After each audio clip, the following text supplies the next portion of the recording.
रामकृष्ण हरी. 15 आठवड्याची एकादश आहे आम्हाला तिघांना, शिवाजीला, समीक्षाला, मला. मी आता भगर बनवते आणि शेंगदाण्याचं पाणी बनवते. त्याच्यानंतर मी शिवाजीच्या बाबाला भाकर बनवणार आहे बाजरीची आणि हिरव्या मिरच्याचा ठेसा बनवणार आहे गावासारखा. आता बघा, भगरला लागणारं साहित्य हे भगर आहे, हे शेंगदाणे आहेत आणि एवढ्या मिरच्या आहेत, तेवढ्या घेऊन बनवायचं. आता आपल्याला तर धुणार आहे, थोडा तेलाचा काटा टाकते म्हणजे चिटकत नाही भगर. आणि आता मी भगर धुतली की कुकरला लावणार आहे.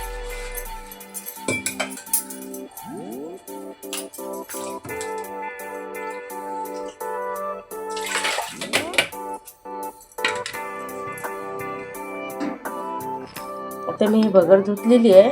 आता थोडं मामूली मीठ टाकू त्याला आणि कुकरला लावून देऊ.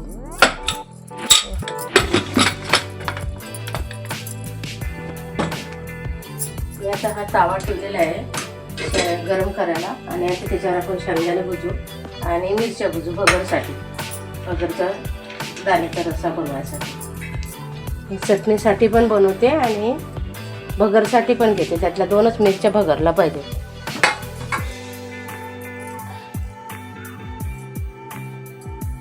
मी आता तेल टाकते मिरच्याने.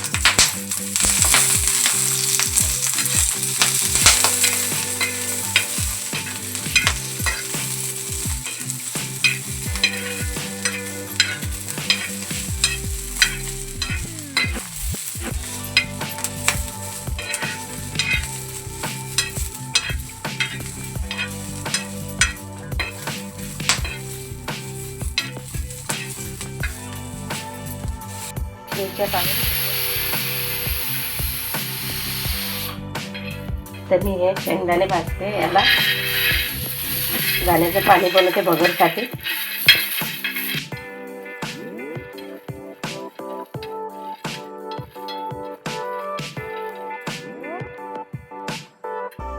शेंगदाणे झालेले आहेत, आता मी हे काढून घेणार आहे. पीठ घेते बाजरीच्या पिठामध्ये थोडंसं. आता बाजरीचं पीठ घेते, त्याची आता 2 भाकर.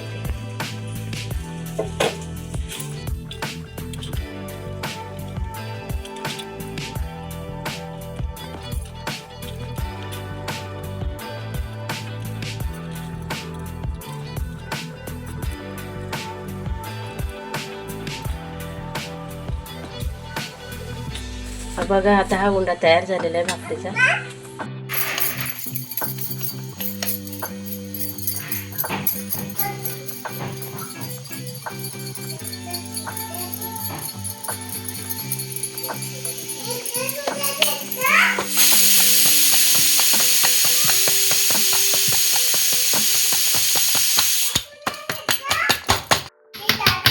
भाकर झाली.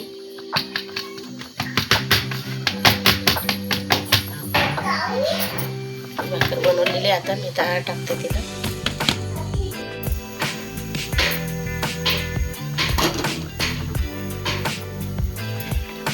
थोडा पाण्याला काटा घ्यायचा म्हणजे ते पांढरं पीठ असते ते.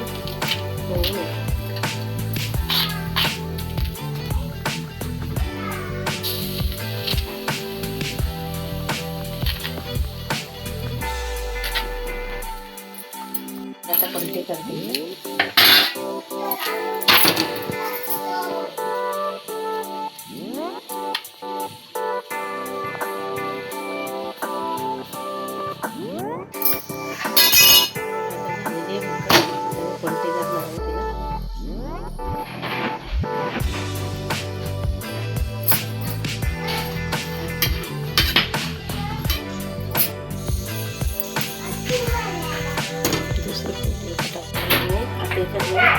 दोन मिरच्या घेणार आहे, 3 घेते.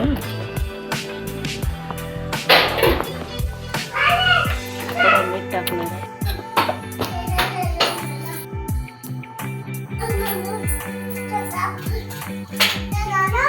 ठेवलेली आहे, त्याच्यात आपण तेल टाकूया. चांगला शेंगदाण्याचं पाणी बनवूया.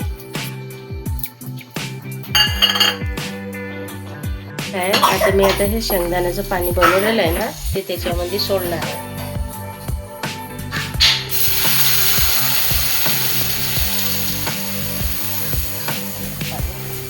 काहीच नाही घ्यायचं. उपासाला शेंगदाण्याचं पाणी नुसतंच पाणी टाकायचं.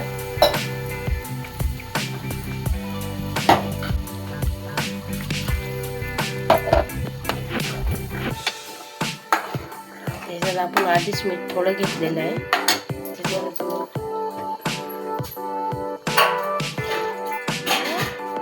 जास्त झालं तर थोडंसं मीठ टाकूया.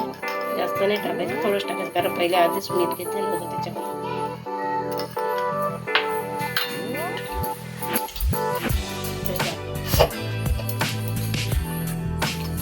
हे बघा, हे मिरची आहे, याच्यात लसूण घेतलेलं आहे आणि थोडं मीठ टाकणार आहोत. आमच्या गावाला चटणीचा ठेसा वाजतो, तसंच ठेसा वाजतो.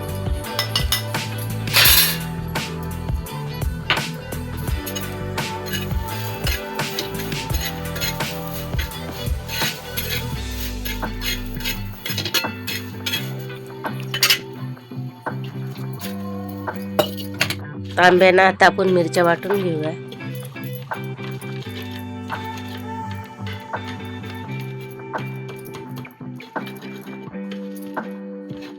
ठेसा आता बनवून झालेला आहे.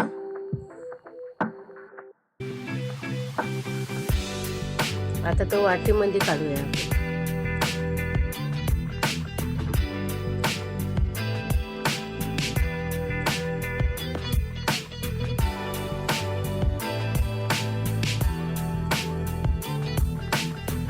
आता जेवण वाढूया आणि भाकरीच्या अर्ध्या भाकरीवर ठेसा वाढूया.